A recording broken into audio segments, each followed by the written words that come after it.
book besties. So I just finished Against All Odds and Finding the Odds by Brie Rose.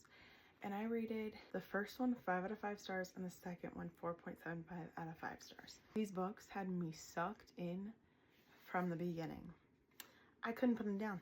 I think I finished these in like 2 days. Couldn't stop. So freaking good. Honestly, I just felt so bad for the female main character in this book the whole time. I was like, honestly, no 17-year-old should have to go through the amount of crap that she's had to go through in her life. It was sad. By the end of book 2, you're like, okay, she deserves the happiness she has now. These two books are reverse harem. The female main character in this book is Sierra, and Sierra's had a really shizzy life.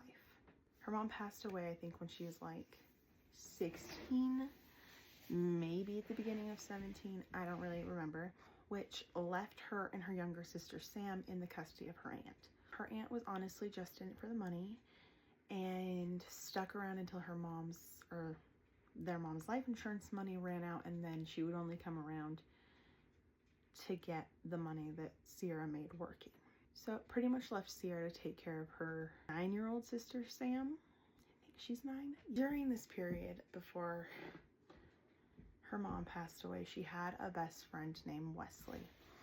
And Wesley and her were at this party, and at Wesley's house, Sierra ended up being taken advantage of by Wesley's dad. And Wesley thought she was a willing participant in that, and cut her out of his life and got the whole school, including teachers, to end up bullying her. So she's been dealing with this like bullying for so long. Like, it doesn't get better once her mom passes. Now she's just dealing with everything else, and she's a scripper, so she takes her clothes off for money. So she's like, in the beginning of book 1, she's about to go into her senior year. This whole time I'm like, girl, why don't you just drop out and get your GED?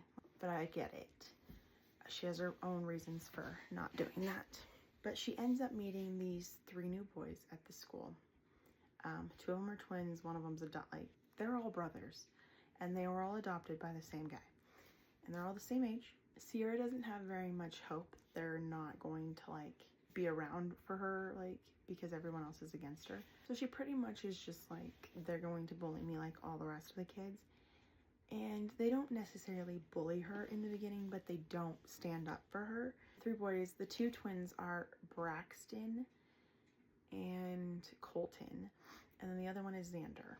Braxton and Xander pretty soon after getting there and like watching it happen, stand up for her and like, or want to be with her and like don't let it happen for long. Colton takes a little bit longer because he becomes really good friends with Wesley and wants to fit in. He kind of believes everything Wesley says for a minute until he gets his head out of his butt. The 4th guy in this harem is Cyrus. And Cyrus is a bodyguard. He is 20, so he's a little bit older than all the rest of them. He's 20 and a bodyguard at the club that Sierra works for. He also is a college student. Sierra goes through a lot of crap in these 2 books, so be prepared for it. Eventually, in book 2, all of these guys are standing up for her, and they're there for her, and then she has an uncle come to light that she didn't even know about, standing up for her and like taking care of her. Wesley calls CPS on her because he finds out that like their aunt's not living with them and tries to ruin her life that way. So her and her sister get separated. It's just a mess, okay? And other things come to light, like the video of the night like she was taken advantage of. That's when Wesley kind of sees the error of his ways, and he's like was always in love with her, like when they were best friends. And then once he saw that, instead of listening to her, he like turned against her. But like once he realized that she was taken advantage of by his own dad, he saw the error of his ways and tried to get back into good graces and wanted to be with Sierra. And Sierra was all like, you've got to be shizzing me, bro. You legit hit me in the face with a dodgeball and like made me bleed. You've been bullying me for years, and now you want to say you love me and want to be with me? No, not happening. When Wesley doesn't make it into the reverse harem, I was super freaking thankful. I was like, thank you, Brie Rose, for not putting the douchebag into the harem. Because I low-key was like, he's gonna get put into there. And I'm gonna be like throwing this book across the room, and that would have been bad because it was on my Kindle.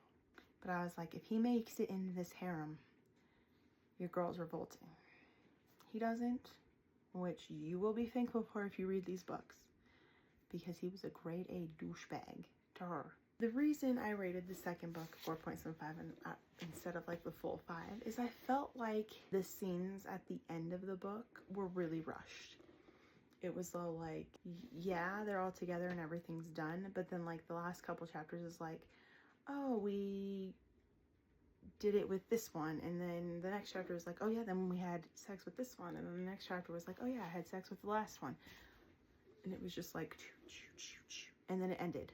And I was like, okay. It felt really rushed towards the end. It was already a 400-page book, so maybe she just didn't want to make it longer.